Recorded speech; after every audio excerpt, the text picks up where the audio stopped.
Good evening all of you, good evening all of you. तो बेटा हमारे 3 lecture complete हो चुके हैं। आज हम स्टार्ट करते हैं 4th लेक्चर। और मैंने बोला भी था कि लास्ट लेक्चर के अंदर मैंने मार्कर के बारे में बताया था, ठीक है, सेलेक्टेबल मार्कर। और सेलेक्टेबल मार्कर क्या होते हैं? एंटीबायोटिक रेजिस्टेंट जीन, और क्या बोलते हैं साथ में इसको, ठीक है, लैक जेट जीन। ये दोनों के दोनों सेलेक्टेबल मार्कर का काम करते हैं, ठीक है। तो इस पर क्वेश्चन आता है, बहुत ध्यान से समझना। मैंने लास्ट लेक्चर में, ठीक है, पीवीआर 322 के बारे में बताया था, आज पीयूसी 8 के बारे में बात करेंगे। मैंने बहुत बेहतर तरीके से कोशिश की थी आपको समझाने की कि किस तरीके से आप आइडेंटिफाई करोगे रिकॉम्बिनेंट को नॉन रिकॉम्बिनेंट से। तो एक बार मैं क्विकली रिवीजन कर देता हूं उसका, एक बार फिर से कर देते हैं, कोई नहीं, ठीक है। और लैक जेट जीन को भी एक्सप्लेन कर देते हैं, ठीक है। तो आज का हमारा जो टारगेट है वो क्लोनिंग वेक्टर है, होस्ट ऑर्गेनिज्म है, ठीक है, और process of recombinant DNA technology. Process का मतलब आप किस तरीके से एक रिकॉम्बिनेंट बनाओगे, ठीक है। पूरा मैकेनिज्म स्टार्ट करेंगे डीएनए आइसोलेशन से लेकर के प्रोडक्ट बनाने तक का, ठीक है। तो बस एक लेक्चर और इसके लिए लगेगा, लास्ट लेक्चर एक और बचा हुआ है, उसमें कंप्लीट चैप्टर एकदम बहुत अच्छी तरीके से कंप्लीट कर देंगे। एनसीईआरटी आप साथ में पैरेलल पढ़ोगे, क्योंकि एनसीईआरटी की लाइन टू लाइन मैंने डायग्राम, फ्लो डायग्राम और थ्योरी में ऐड की हुई है, ठीक है। जब तक एक बार खुद नहीं पढ़ोगे आप, आपका कॉन्फिडेंस लेवल डेवलप नहीं होगा, ठीक है। ठीक है, आपको लगता है तो मैं करा दूंगा, ठीक है, डाउट एंड डिस्कशन में एनसीईआरटी करा दूंगा, बट एक बार अगर आप पढ़ लोगे ना तो आपका 100% सुपर कॉन्फिडेंस डेवलप हो जाएगा। क्योंकि सेल्फ जब तक नहीं करोगे ना, मजा नहीं आएगा, ठीक है। वो आपके ऊपर डिपेंड करता है, ठीक है, आप मुझे बता देना, मैं कर दूंगा वैसे, ठीक है। चलो, essential feature of vector are, ये मैंने कल लास्ट क्लास में बताया था। ओआरई साइड ध्यान रखने हैं आपको, नंबर 1। नंबर 2 यहां आपको ध्यान रखना है एसेंशियल फीचर के अंदर, ठीक है, सेलेक्टेबल मार्कर। और बोला भी था मैंने सेलेक्टेबल मार्कर, ठीक है। भाई सेलेक्टेबल, भाई क्यों बोला मैं सेलेक्टेबल मार्कर? यानी जो मार्किंग करते हैं, जो रिकॉम्बिनेंट को नॉन रिकॉम्बिनेंट से या ट्रांसफॉर्मेट को नॉन ट्रांसफॉर्मेट से सेपरेट करने के लिए रिस्पॉन्सिबल होते हैं, वो सेलेक्टेबल मार्कर होते हैं। एग्जांपल, भाई ड्रग रेजिस्टेंट जीन, ठीक है, मैंने बताया भी था, टेट्रासाइक्लिन रेजिस्टेंट जीन या एम्पिसिलिन रेजिस्टेंट जीन, या लैक जेट जीन जो लैकोपोरोन में यूज होता है, जो मैं आज एक्सप्लेन करने वाला हूं, ठीक है। तो ये सेलेक्टेबल मार्कर काम करते हैं, इसका होना बहुत जरूरी है। जैसे एंटीबायोटिक रेजिस्टेंट जीन जो लास्ट क्लास में डिटेल में बात की थी, आज हम बात करेंगे लैक जेट जीन, ये भी सेलेक्टेबल मार्कर का काम करते हैं। और मैंने बोला भी था, अगर आपका रिकॉम्बिनेंट बनेगा तो ये सेलेक्टेबल मार्कर काम करना बंद कर देंगे। इनका काम करना बंद करना इंडिकेटर है रिकॉम्बिनेंट का फॉर्मेशन। जैसे मानो एंटीबायोटिक रेजिस्टेंट जीन है, जब तक वो जीन सही है मींस रिकॉम्बिनेंट नहीं बना, क्योंकि रिकॉम्बिनेंट बनने का मतलब है जीन का इंसर्ट होना। और अगर जीन इंसर्ट होगा आपके प्लाज्मिड में, समझना मेरी बात, आपका फॉरेन डीएनए, डिजायरेबल डीएनए या एलियन डीएनए जब प्लाज्मिड में इंसर्ट होगा, समझ लो जहां इंसर्ट होगा उस जीन को क्या कर देगा वो? डिस्ट्रॉय, ठीक है। इसी को बोलते हैं इंसर्शनल इनएक्टिवेशन। और किसी भी जीन का इनएक्टिवेट होना, इंसर्ट होने के बाद इनएक्टिवेट होना, ये इंडिकेटर है रिकॉम्बिनेंट का फॉर्मेशन हो गया, ठीक है। तो हमने लास्ट क्लास में समझाया था, यहाँ से एक बार रिवीजन कर देंगे, ठीक है। तो एक तो ये हो गया इनएक्टिवेशन, और इसका भी इनएक्टिवेशन समझाने वाले हैं। और इसके अलावा तीसरा कैरेक्टर था एक बढ़िया क्लोनिंग वेक्टर का, क्लोनिंग साइट्स, रिस्ट्रिक्शन साइट्स, ठीक है। क्लोनिंग साइट्स बोल सकते हो, रिस्ट्रिक्शन साइट्स बोल सकते हो, ठीक है। जहां पर आपका कह सकते हो रिस्ट्रिक्शन एंजाइम कट लगाते हैं, जहां पर आपका फॉरेन डीएनए या एलियन डीएनए या डिजायर्ड डीएनए आके बाइंड होता है, जुड़ता है, उस साइट को हम क्लोनिंग साइट या रिस्ट्रिक्शन साइट्स बोलते हैं। मैंने आपको पीवीआर 322 के बारे में बताया भी था, उसमें सेलेक्टेबल मार्कर कितने थे? 2, भाई एम्पिसिलिन रेजिस्टेंट और टेट्रासाइक्लिन रेजिस्टेंट। ऐसे ही मैंने बताया था कि टेट्रासाइक्लिन रेजिस्टेंट में भी 2 क्लोनिंग साइट्स थे। ऐसे ही 2 क्लोनिंग साइट बाम H1, ठीक है, और एक था साल, ठीक है, साल 1। तो ये कहां थे? तो ये थे बेटा टेट्रासाइक्लिन में, ऐसे ही पेस्ट, ठीक है, और पीवीयू फर्स्ट, पेस्ट फर्स्ट और पीवीयू फर्स्ट, ये किसमें थे? एम्पिसिलिन के अंदर।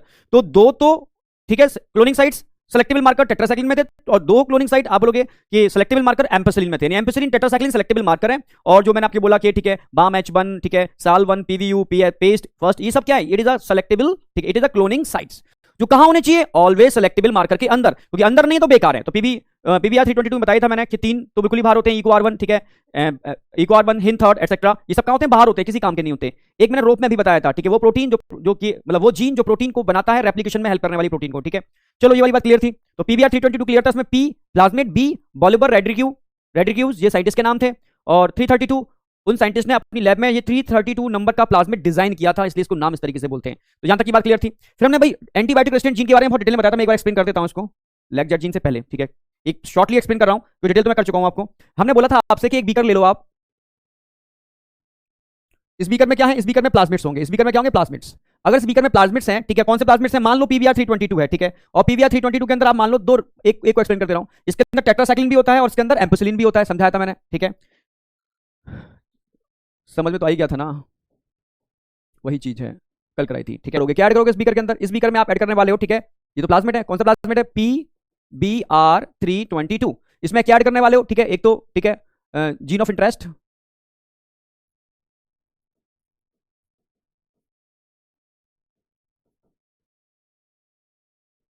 इसके अलावा क्या ऐड करने वाले हो उसके अंदर? ठीक है, इसके अलावा ऐड करने वाले हो उसके अंदर आप रिस्ट्रिक्शन एंजाइम। मैंने आपको एक एंजाइम ऐड करवा दिया था, जैसे बाम H1 ही कर लेते हैं, ठीक है, कोई भी ले लो, टेट्रासाइक्लिन कट करेगा, ठीक है। इसके अलावा क्या ऐड करोगे? T4 ligase. इन सबको जब आप इस बीकर में ऐड कर दोगे, ठीक है, तब कंडीशन क्या आएगी? सिंपल कंडीशन आएगी। मैंने बताया था इस बीकर के अंदर अब 2 कंडीशन देखने को मिलेंगी। प्लाज्मिड होंगे 2 टाइप के, मेनली 2 टाइप के प्लाज्मिड होंगे इसके अंदर। एक ऐसे प्लाज्मिड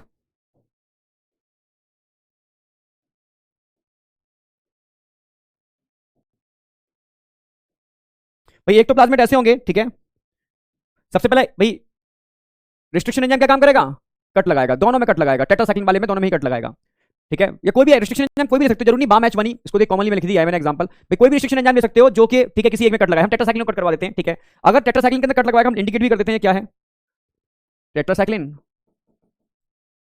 एम्पिसिलिन, और हम टेट्रासाइक्लिन को उड़ा रहे हैं ठीक रेड वाले को, तो हो सकता है कि टेट्रासाइक्लिन जब हटेगा तो इसके अंदर मैंने बताया था कि फॉरेन डीएनए टैग हो जाए, ये फॉरेन डीएनए टैग हो गया जो आपका डिजायर है डीएनए, हो सकता है इसका रीलाइगेशन हो जाए, फिर से जुड़ जाए लाइगेज के थ्रू, समझ गए ना मेरी बात। भाई आपने इसमें रिस्ट्रिक्शन एंजाइम भी डाले हैं, जीन ऑफ इंटरेस्ट भी डाल दिया है और T4 लाइगेज भी डाल दिया है, तो ये तो सबसे पहले अपना काम करेंगे, कट लगा देंगे, समय कट लगा देंगे, कट लगा दिया, कट लगाने के बाद लाइगेज कुछ को तो बिना जीन के टैग हुए ही जोड़ देगा, कुछ के अंदर जीन जुड़ जाएगा तब जुड़ेगा, यानी इस बीकर में दो तरह की कंडीशन मिलेंगी, एक तो रीलाइगेटेड और एक रिकॉम्बिनेंट, ठीक है। तो ये तो नॉन रिकॉम्बिनेंट है, ठीक है, रीलाइगेशन नॉन रिकॉम्बिनेंट, ये क्या हो गया, नॉन रिकॉम्बिनेंट, नॉन,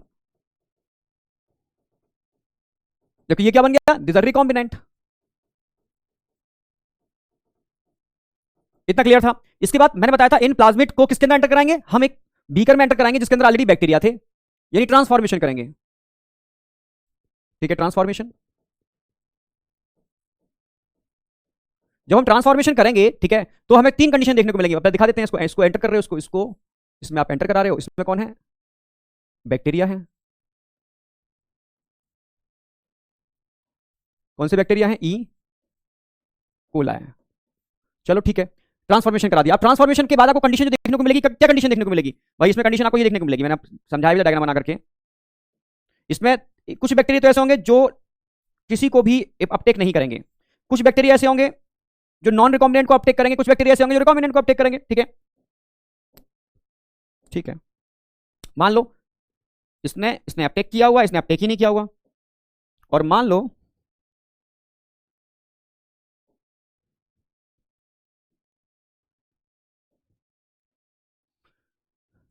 इसने फॉरेन जीन को टैग किया हुआ है, ठीक है। भाई तीन कंडीशन हो सकती है ना भाई, आप उसमें मिक्स करोगे तो कुछ बैक्टीरिया ऐसे होंगे जो किसी को भी नहीं लेंगे, कुछ बैक्टीरिया होंगे जो उसको लेंगे, कुछ ऐसे कुछ होंगे जो उसको लेंगे, तो कंडीशन तीन आ गई आपके सामने, ठीक है। फिर हमने बात की थी इसके बाद भाई ये जिसके अंदर एंटर कर गया है प्लाज्मिड वो कौन है, ट्रांसफॉर्मेंट, ये कौन है, नॉन ट्रांसफॉर्मेंट, ये कौन है, नॉन ट्रांसफॉर्मेंट।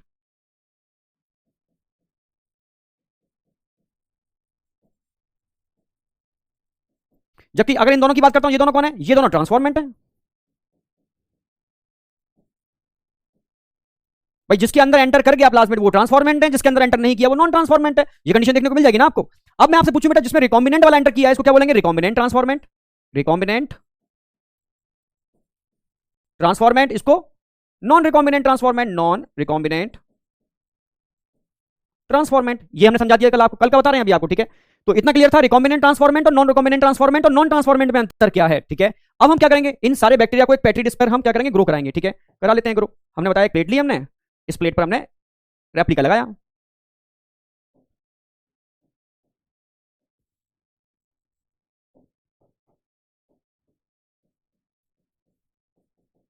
रेप्लिका लगाते हैं, रेप्लिका में क्या करते हैं, इन जो भी बैक्टीरिया के बीकर में इनको ग्रोथ, उनकी कॉलोनी ग्रोथ कराते हैं, ठीक है, चलो करा देते हैं ग्रोथ। ये आपको तीन टाइप के बैक्टीरिया, तो तीन टाइप की कॉलोनी देखने को मिलेंगी इसके अंदर, ये देखने को मिल रही है, एक को नंबर 1 नाम दे दिया, एक को नंबर 2 नाम दे दिया, एक को नंबर 3 नाम दे दिया, ये रेप्लिका लगा दिया। ये ऐसी प्लेट है इसमें क्या नहीं है, इसमें एंटीबायोटिक नहीं है, विदाउट एंटीबायोटिक।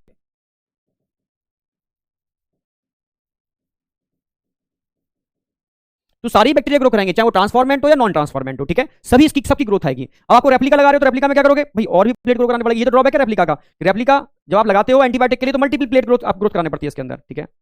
आपने रेप्लिका लगा दिया, चलो ठीक है, ठीक है, ओके। अब आप क्या देखने वाले हो यहाँ पर, समझना मेरी बात, एक के अंदर तो आपने यहाँ पे ले लिया एम्पिसिलिन, एक में ले लिया आपने टेट्रासाइक्लिन,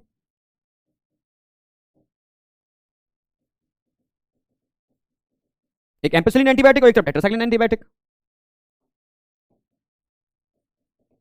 चलो इनको आपने अप्लाई कर दिया दोनों प्लेटों में, इसमें कोई एंटीबायोटिक नहीं थी, ठीक है।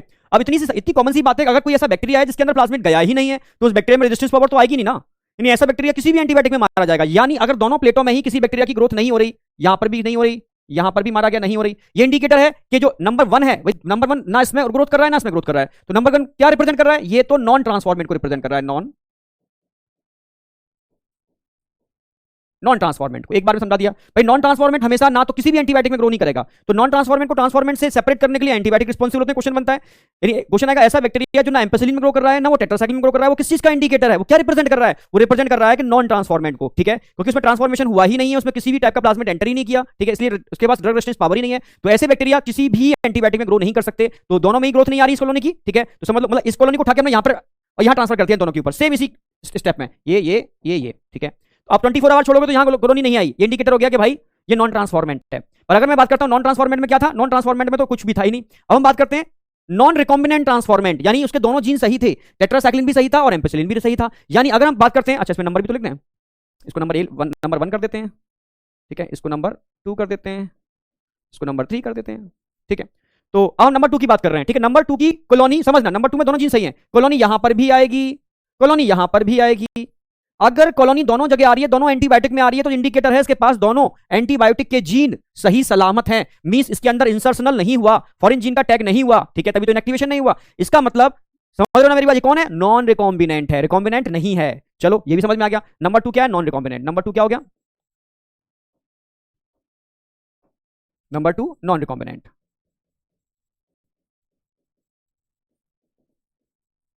ये भी क्लियर हो गया। अब हम बात करते हैं किसके, नंबर 3। Number 3 recombinant. रिकॉम्बिनेंट का मतलब है एक जीन तो इसका इंसर्ट होने से बेकार हो गया होगा, इनएक्टिवेट हो गया होगा, टेट्रासाइक्लिन, यानी टेट्रासाइक्लिन में ग्रोथ नहीं करेगा पर एम्पेसिलिन में ग्रोथ करेगा। यानी अगर एम्पेसिलिन में ग्रोथ आ रही है और टेट्रासाइक्लिन में ग्रोथ नहीं आ रही, ये इंडिकेटर है किसका, नंबर 3। किसका इंडिकेटर है, रिकॉम्बिनेंट का, रिकॉम्बिनेंट। हम अब इस तरीके से हम आइडेंटिफाई कर सकते हैं रिकॉम्बिनेंट को नॉन रिकॉम्बिनेंट से और ट्रांसफॉर्मेंट को नॉन ट्रांसफॉर्मेंट से। यानी नंबर 3 जो कॉलोनी थी हमें आइडेंटिफाई हो गई कि भाई ये वो बैक्टीरिया है जो कौन है, आपका रिकॉम्बिनेंट है, जिसको आपने बनाया है, जिससे आप अपना डिजायर्ड प्रोटीन आइसोलेट कर सकते हो। तो अब समझ में आया होगा कि एक्चुअल में रेप्लिका लगाने से, रेप्लिका क्यों कहते हैं, क्योंकि इसी की फोटोस्टेट कॉपी ये है, सेम कॉलोनी को उठा करके यहां ट्रांसफर कर दिया, सेम कॉलोनी को उठा के यहां ट्रांसफर कर दिया, बस अंतर इसमें एंटीबायोटिक डाल दिया आपने अलग अलग, एम्पेसिलिन और टेट्रासाइक्लिन, जिसकी वजह से आप इस बैक्टीरिया की ग्रोथ पे आपका इफेक्ट देख रहे हो। यानी यही एंटीबायोटिक तो बता रहे हैं कि हम रिकॉम्बिनेंट बने या नहीं बने, या हमने ट्रांसफॉर्मेंट बनाया नहीं बनाया, ठीक है। तो एंटीबायोटिक के बेस पर ही तो आप आइडेंटिफाई कर पा रहे हो recombinant, non recombinant, transform, non transformant को। यानी एंटीबायोटिक बहुत बेहतरीन सेलेक्टेबल मार्कर का काम कर रहे हैं। और सेलेक्टेबल मार्कर एंटीबायोटिक के केस में क्या है, मल्टीपल प्लेटिंग करने पड़ेंगे आपको, कम से कम 3 प्लेट लगाने पड़ेंगी। और इसको अगर रिप्लेस कर दिया जाता है लेग जेट जीन से, तो वहां पर आपको नंबर ऑफ प्लेट कंपैरेटिव कम लगाने पड़ेंगे, 2 ही प्लेट में काम बच जाएगा। ये उसकी बेनिफिट है, ठीक है। तो उसको कैसे बनाया आप समझो। तो यहां तक मुझे लगता है लास्ट क्लास का था। अब नया आज का स्टार्ट करते हैं, लेग जेट जीन, ये भी सिलेक्टेबल मार्कर है।